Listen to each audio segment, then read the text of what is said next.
Kita sekarang makan dulu, nanti abis ini kita lanjutkan pembicaraan kita ya.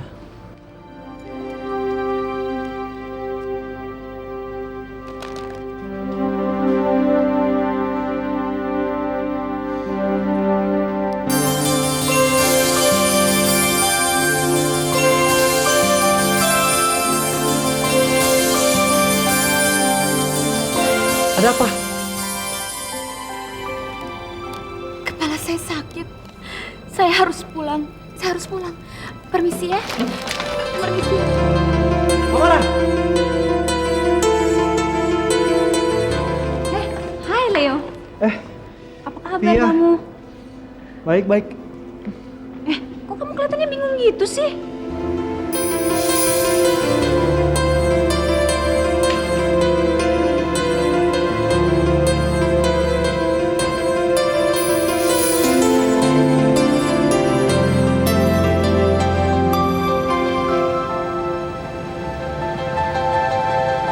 Masuk akal nggak? Nah, Rudi kok bisa berubah kayak gitu? Selamat siang. Loh, Om Gojo kok ada di sini? Seharusnya kamu tahu kenapa dia ada di sini. Mama mau bicara sama kamu. Ayo sini.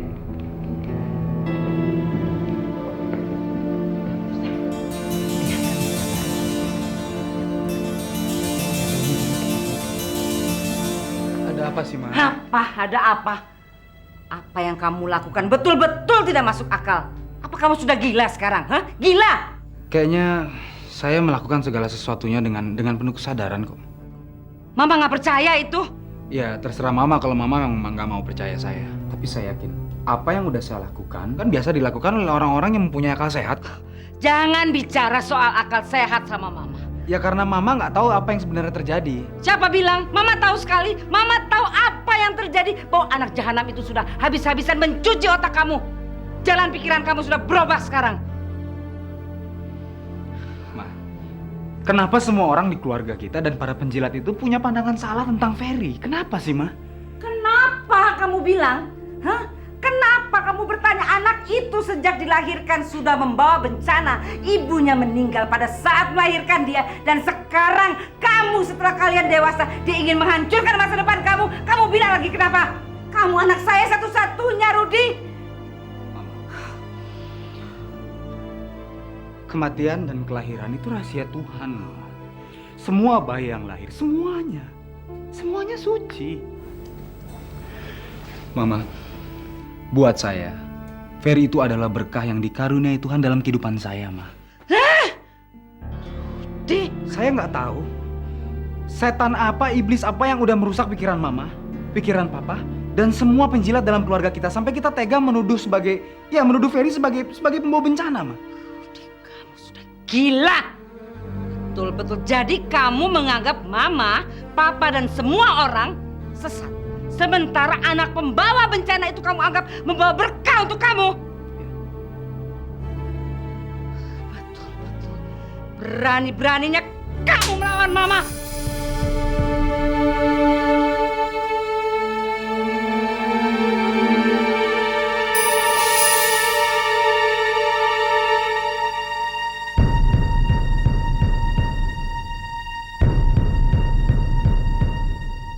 Rudi!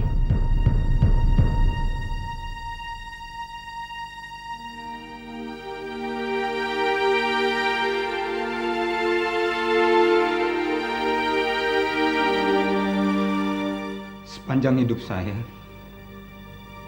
baru kali ini saya mengalami tamparan dari Mama.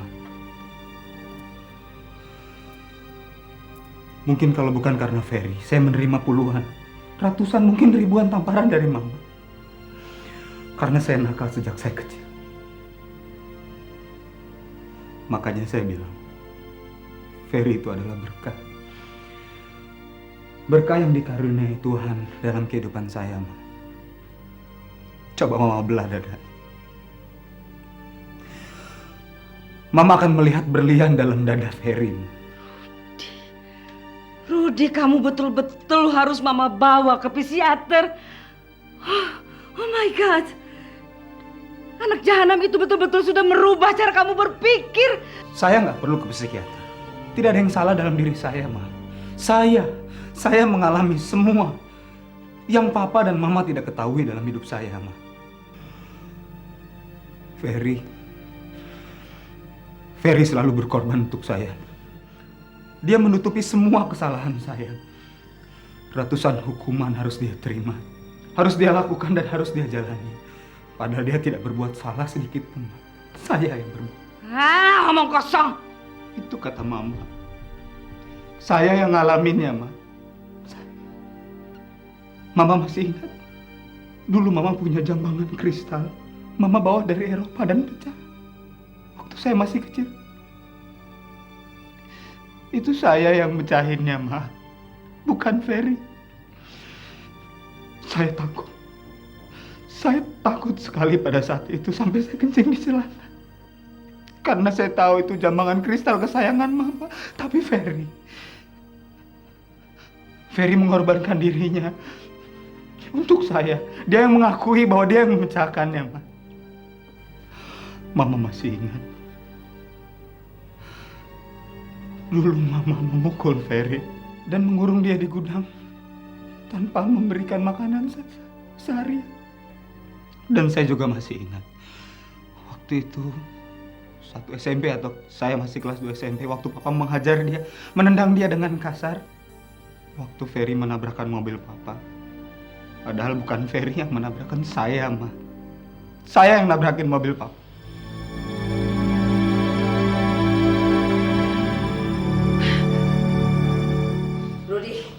Rudy, dengar Mama. Dengar Mama mau bicara. Kamu boleh ciptakan cerita yang lebih dramatis lagi daripada ini. Tapi satu hal kamu harus tahu. Bahwa saya tidak bisa menerima apa yang kamu lakukan di kantor. Rudy, dengar. Itu hak Mama untuk tidak percaya saya kok. Tapi itu juga hak Mama untuk mempercayai penjilat Sukoco dan istrinya Yanti, Ma. Mama, Sukoco itu iblis, Ma. Dia lebih licik daripada setan. Bagaimana bisa? Dia mengkhianati keponakannya, darahnya dia sendiri, demi harta dan kedudukan, Ma. Dan saya sedih. Orang seperti itu Mama anggap sebagai seorang sahabat. Kamu bisa bicara kamu.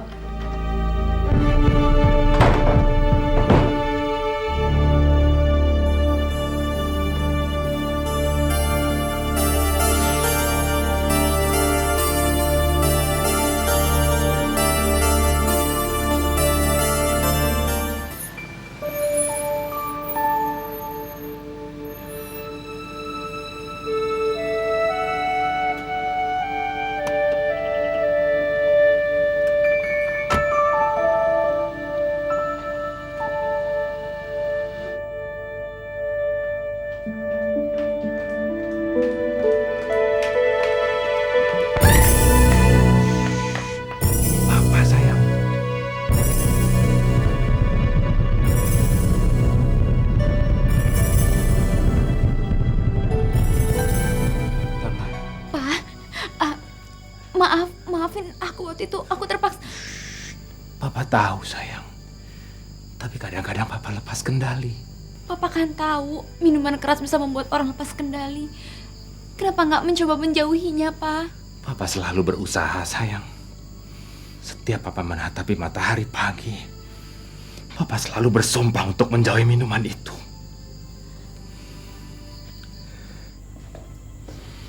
Tapi begitu malam mulai turun, Papa merasa mulai dihimpit kesunyian, merasa terlempar semakin jauh dari keluarga yang pernah Papa miliki. Dalam keadaan begitu, hanya minuman yang Papa rasakan dapat mengobati luka hati Papa, sayang. Pa, kenapa Papa kesini? Kalau ketularan Mama kita bisa dimarahin. Rasa rindu Papa sama kamu membuang rasa takut Papa yang mencoba membayangi Papa, sayang. Kamu akan menjadi penyanyi besar, sayang. Karena kamu bisa menyanyikan kesunyian hati manusia. Terima kasih, Pa. Papa sendiri gimana? Mereka membuat kotak-kotak dalam bermusik.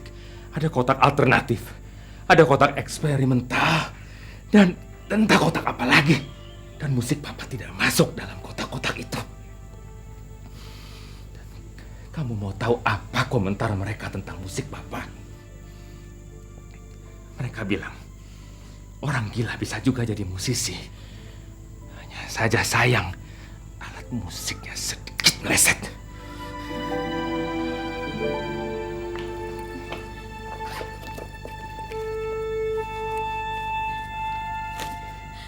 Ini untuk Papa. Demi Allah, papa kesini hanya karena kangen sama kamu, sayang. Tapi Papa perlu uang ini. Ambil, Pak, buat Papa. Aku nggak punya banyak, hanya punya segini. Semua uang aku disimpan sama Mama. Aku dikasih secukupnya aja. Terima kasih, sayang. Papa anggap ini bonus atas kerinduan papa sama kamu.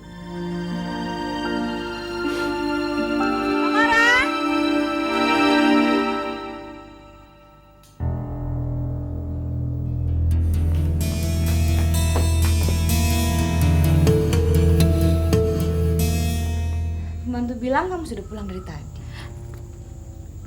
Aku lagi ambil lipstick aku ketinggalan bekas semalam. Udah diambil.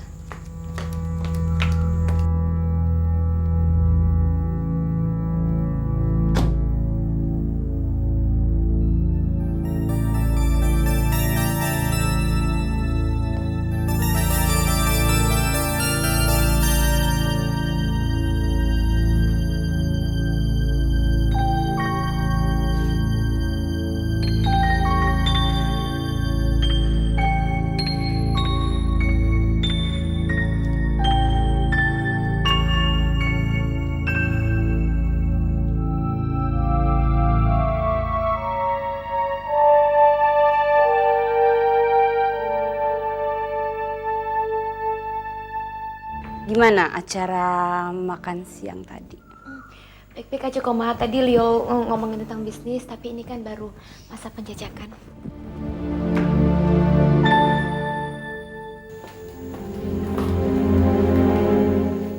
Cuma itu? Nggak ada yang lain?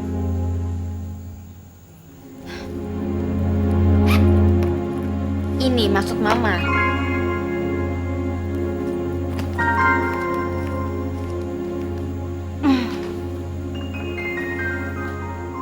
Ini baru namanya berlian. Mama sudah menduga kalau Leo itu orangnya murah hati. Kapan kamu mau ketemu sama dia lagi? Terserah Mama.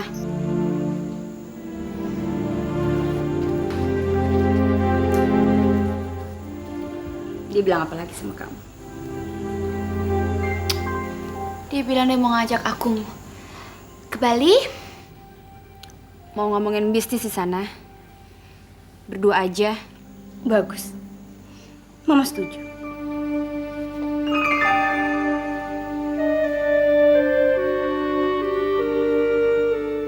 Mama setuju aku pergi berduaan sama Leo ke Bali. Kenapa tidak, sayang? Ini kan suatu kesempatan yang sangat bagus buat kamu. Bagus buat siapa? Buat Mama sama Leo, katanya bukan buat aku. Kenapa sih kamu ini berpikiran picik seperti itu? Kamu ini kan sudah dewasa. Seharusnya kamu sudah tahu apa yang bisa kamu lakukan. Atau yang tidak bisa kamu lakukan. Atau bagaimana cara kamu melakukan? Mama tega ngelihat kalau sampai terjadi sesuatu sama aku di Bali. Iya, Ma? Tamara, Leo itu bukan orang sembarangan. Dia tidak memerlukan kita, tapi kita yang memerlukan dia. Kamu harus pahami itu, Tamara. Mungkin Mama yang perlu sama dia, tapi aku enggak. Kenapa sih kamu begitu membenci dia sih, Tamara? Dia itu orangnya baik. Dia itu selalu memuji kamu. Mama, orang seperti dia tuh emang kayak begitu, Mah. Selalu ngumpetin dia jahatnya di balik pujian. Sama kayak perempuan jelek yang selalu ngumpetin mukanya di balik kosmetik. Iya kan? Kamu ini bicara apa sih? Dia itu yang akan menjadikan kamu maha bintang. Tapi aku nggak mau jadi Mahabintang. Tamara, Mama yang memutuskan apa yang mau kamu lakukan dan apa yang tidak mau kamu lakukan. Kalau Mama bilang kamu harus terjun ke dalam api, kamu tidak mempunyai hak untuk mengatakan tidak, tahu nggak? Daripada kamu siksa dia dengan cara begini, lebih baik kamu kasih dia racun biar dia cepat mati. Akan saya lakukan kalau dia sampai tidak membalas budi atas apa yang telah saya lakukan sampai dia bisa jadi seperti sekarang.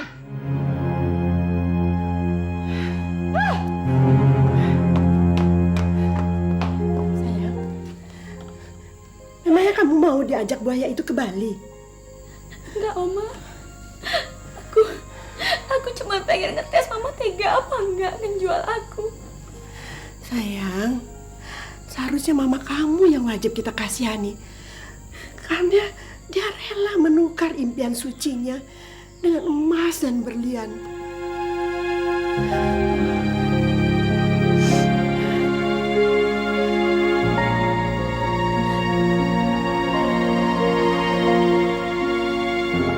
Bagaimana Ferry mulai bekerja? Bang Guru. Ayo Pak.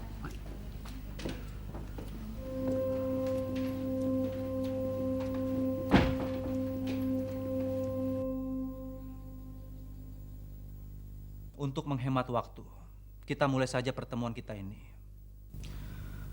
Pertemuan ini saya minta, pertama, kita saling berkenalan.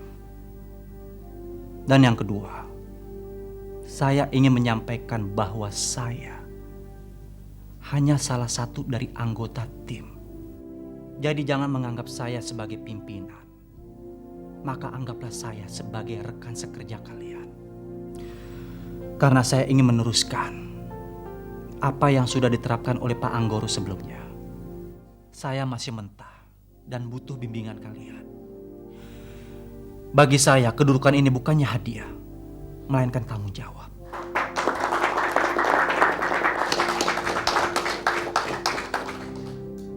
Jadi saya mohon pada kalian, jangan berpikir dua kali untuk menegur saya apabila saya melakukan penyimpangan dari arah yang sudah digariskan.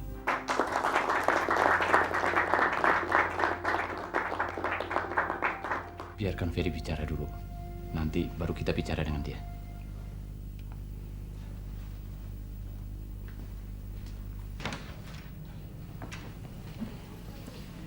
Dia bicaranya persis seperti Bapak waktu menerima tongkat estafet perusahaan dari almarhum papanya Bapak.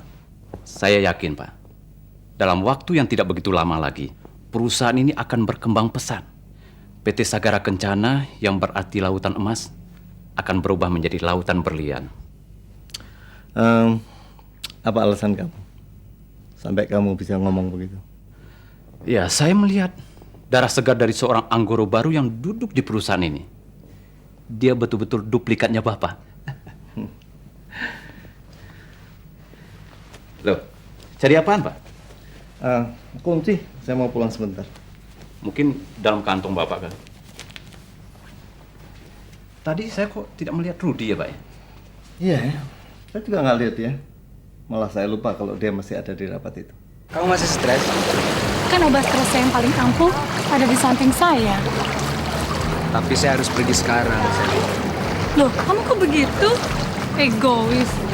Begitu sudah puas, kamu terus pergi. Saya harus balik ke kantor. Karena hari ini adalah hari pertama kali saya kerja. Itu kan perusahaan keluarga kamu. Barusan kamu bilang. Dan perusahaan itu kan dipegang oleh kakak kamu sendiri. Sally, memang itu adalah suatu perusahaan keluarga. Tapi saya nggak bisa seenak-enaknya kan. Bisa-bisa saya dipecat seperti karyawan lain nanti. Masa sih? Kakak saya pernah mengatakan kata-kata bijak dalam sebuah buku. Bahwa dalam kehidupan, dalam percintaan dan juga dalam sebuah perusahaan, terkadang untuk menakut-nakuti 100 monyet, kita perlu menyembelih seekor ayam. Kejam amat. Begitulah kehidupan. Dan kamu nggak mau dong saya jadi ayam yang disembelih itu kan?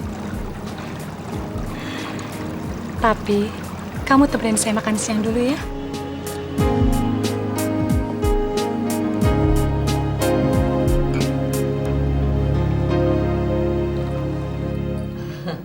Niken.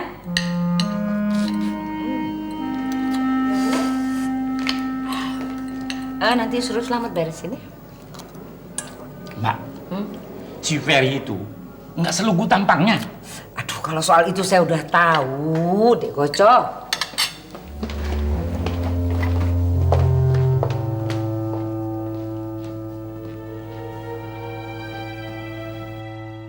Kalau yang namanya Ferry itu menganggap bahwa dia sudah aman duduk di kursinya sekarang, dia salah besar sekali.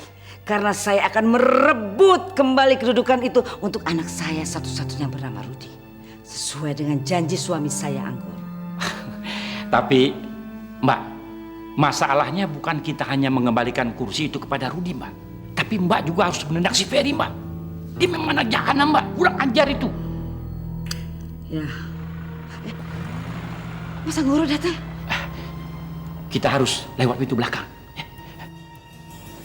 Tapi jangan tahu Mas Anggoro kalau saya kemari, Mbak. Iya. Tapi mobil kalian kan ada di depan. Saya datang sengaja pakai taksi. Iya. Iya, kalau gitu. Tapi Mbak harus cepat bertindak, Mbak. Iya. Sebelum terlambat. Iya, pasti. Bilang sama dia bahwa dia telah melakukan kesalahan yang sangat besar. Iya. Tapi Mbak harus bicarakan, ambil timing yang tepat. Ya. Untuk membicarakan hal itu dengan Mas. Ya. Saya akan katakan pada suami saya, pilih saya atau anak jahanam itu. Oke, sekarang kalian pergi, cepat aja. Makasih, Mbak. Iya, lewat belakang. Iya. Lewat sana belakang. Ya.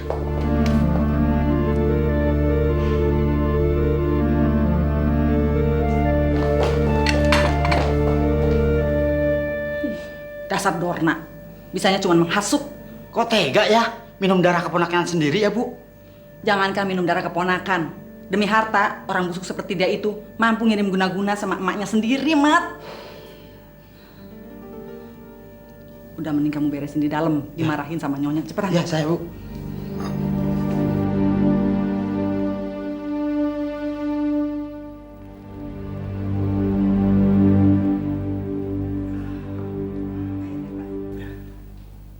Makasih.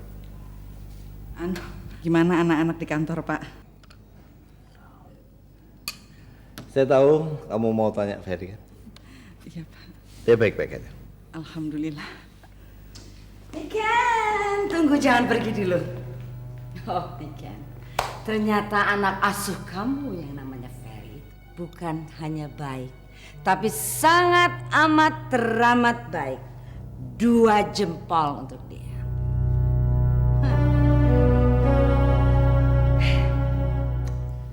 Tadi saya telepon ke kantor, mau cari Rudi saya. Tapi kayaknya ada halilintar yang menyambar saya mendengar apa yang terjadi di sana. Saya baca buku Sang Pencinta di kamar Rudi, di mana dia kutip kata-kata dari orang bijak. Saya sangat suka isi buku tadi, sehingga saya hafal di luar kepala saya. Manusia itu cenderung bersikap tidak seimbang dalam menghadapi sebuah kenyataan. Manusia akan tersenyum ketika menerima hujan, angin segar, hangatnya matahari atau angin pegunungan yang begitu segar. Tapi dia akan marah dan menolak ketika melihat badai dan mendengar halilintar. Padahal antara gunung, hujan, angin, matahari, badai, halilintar ada satu kesatuan yang tidak mungkin kita bisa pisahkan. Sama tidak mungkinnya kita memisahkan 2 sisi mata uang. Saya nggak tahu saya ini banyak pikiran atau karena memang saya bodoh. Tapi terus terang, saya nggak paham apa yang kamu bicarakan. Saya nggak ngerti. arah pembicaraan saya sangat jelas. Kamu gembira ketika saya berhasil memaksa para dewan direksi mendudukan Rudi menggantikan posisi saya. Ya. Kamu gembira dan kamu lihat itu sebagai sebuah kenyataan. Ya. Dan kamu nikmati kegembiraan itu. Iya. Tetapi begitu kehidupan mulai berubah, kamu menolak itu menjadi sebuah kenyataan. Oh, sekarang saya mengerti Tuan Anggoro. Bahwa kamu bicara ini itu kesini kesana. Saya ngerti sekarang. Bahwa kamu ingin saya menerima kenyataan kalau Ferry memegang perusahaan kita. Gitu. Salah atau betul saya? Sementara kamu sadar gak sih? Sadar gak kamu kalau begitu si Ferry itu duduk di posisi itu, dia sudah bersiap-siap untuk melecehkan saya di rumah ini, di rumah kita ini, Anggoro. Itu salah Rudi, bukan salah Ferry. Siapa bilang? Saya dari dulu selalu bilang sama kamu bahwa Ferry itu sudah mati-matian. Dengar Anggoro, mati-matian dia sudah mencuci otak anak saya Rudi. Nggak mungkin begitu, Bu. Nyuci otak gimana? Ferry kan dan Rudi adik kakak. Lagi pula walaupun anak tiri kan, dia kan anak ibu juga. Niken, sudah berani kamu berkomentar tentang saya? Hah? Kamu tahu, satu hal yang kamu harus tahu Niken, bahwa saya tidak akan pernah membiarkan hati dan perasaan saya untuk menerima Ferry menjadi anak kandung saya. Dan saya tidak akan pernah rela kalau Rudi anak yang saya lahirkan menerima atau menganggap Ferry sebagai kakak kandungnya. Oh, maaf Bu, maaf. Tapi Ferry itu telah menganggap ibu sebagai ibu kandungnya sendiri, Bu. Apa ibu nggak bangga?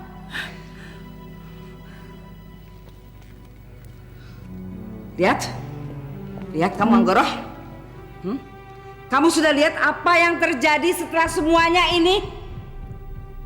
Niken yang selama ini mengasuh Ferry, memberikan dia kasih sayang, perhatian dan segala-galanya, juga sudah merasa naik pangkat setelah Ferry mendapat kedudukan.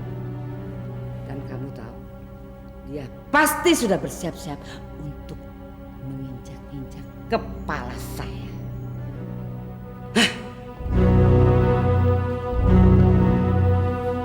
Loh, kok. Ya, enggak.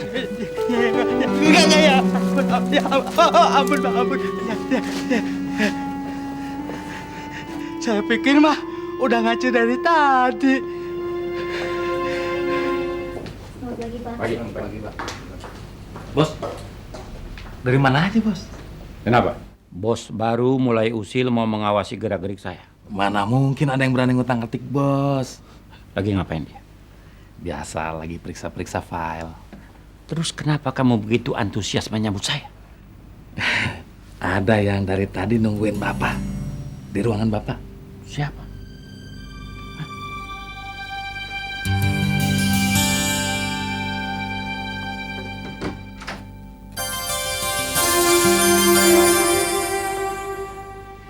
Suruh pembantu bikin kopi dan milkshake buat tamu saya.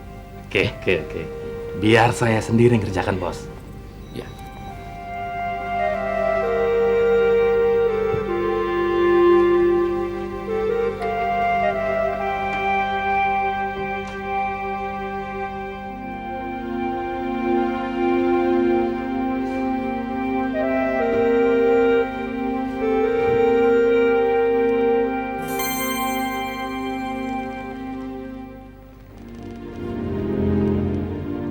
Ini surat-surat yang Pak Sukoci minta.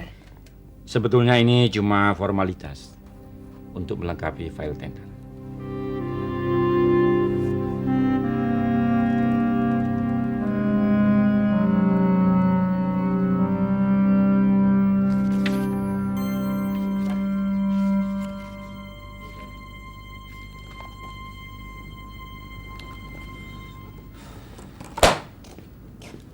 Maaf Pak, ini file yang Bapak minta.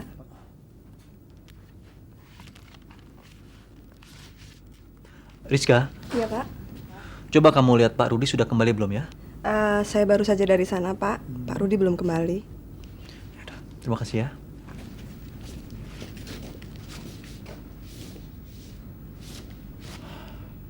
Kemana tuh anak? Sally, saya harus balik ke kantor sekarang. Sebentar lagi dong sayang. Saya pasti udah ditungguin. Saya jamin, kamu gak akan disembelih seperti ayam untuk nakutin monyet.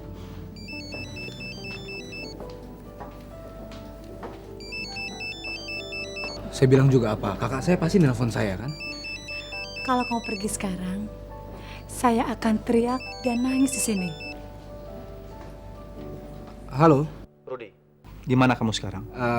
Saya masih di sini. Saya masih nemenin cewek manja ini. Rudi, kapan kamu kembali? Soalnya saya mau pergi ke panti asuhan yatim piatu. Ke yatim piatu? Ngapain kamu kesana? Rudi, kamu lupa ya. Hari ini kan hari pertama kali kita kerja. Jadi nggak ada jeleknya kan kalau saya ingin melakukan sedikit amal ibadah sebagai ungkapan rasa bersyukur. Kalau kamu emang benar-benar pengen beramal, lebih baik kamu datang ke sini. Kamu bantuin saya untuk ngebujuk Sally supaya dia berhenti makan es krim dan dia mau pulang ke apartemennya. Rudi, kamu kan jagoan. Jadi kamu nggak perlu membujuk dia. Kalau perlu kamu angkat dia dan bawa pulang ke apartemennya. Hah? Bagus juga ide kamu. Apa-apaan sih kamu? Es krim saya kan belum habis. Udah, nanti kamu pesan lagi, minta diantar ke kamar. Mas, tolong bilnya ya, di-charge ke kamar. Jadi, kapan kira-kira saya dapat jawaban dari Pak Sukoco? Tunggu saja sayang. Di sini baru saja terjadi pergantian pimpinan. Masuk.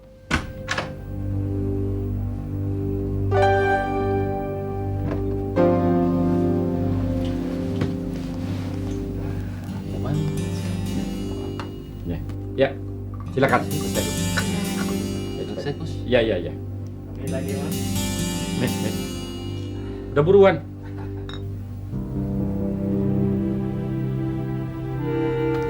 Kalau memang proyek ini berhasil, akan saya naikkan komisi buat Pak Sukoco. Tapi sebelum itu, ini uang mukanya. Nanti setelah selesai, akan saya lipat gandakan dari sebelumnya. Tapi dengan adanya pergantian pimpinan, apakah ada jaminan buat saya untuk memenangkan tender tersebut? Saya jamin.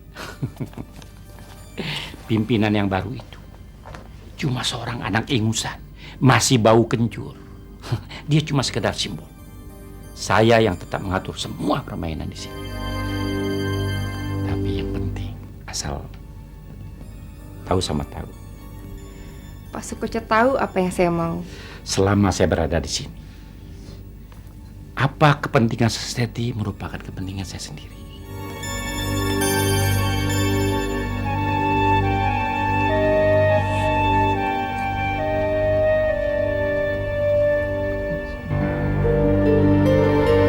Mata hati saya mengatakan bahwa Ferry adalah anak yang membawa petaka. Semua orang tahu, semua orang mengatakan bahwa kelahiran Ferry adalah bencana.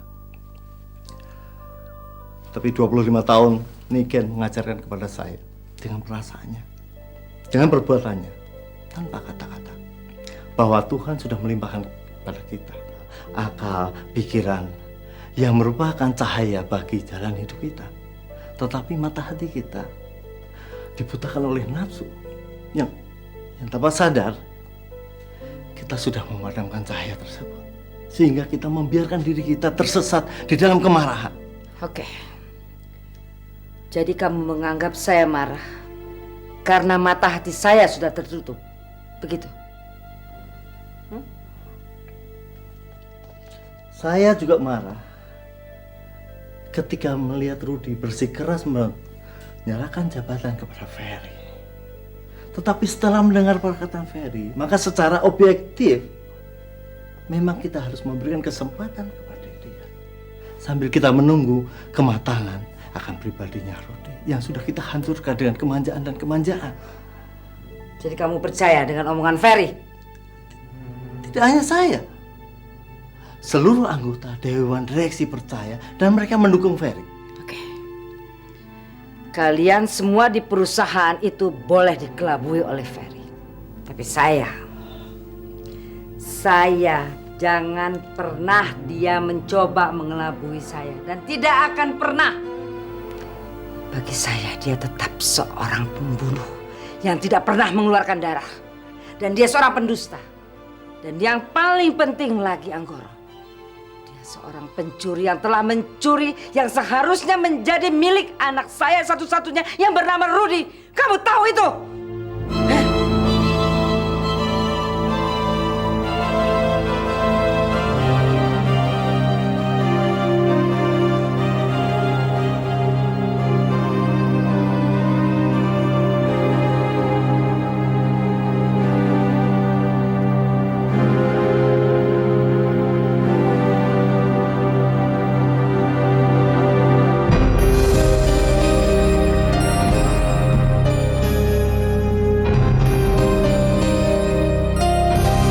Jangan sampai ketinggalan update terbaru dari MVP Hits dengan subscribe dan klik tanda lonceng di bagian kanan.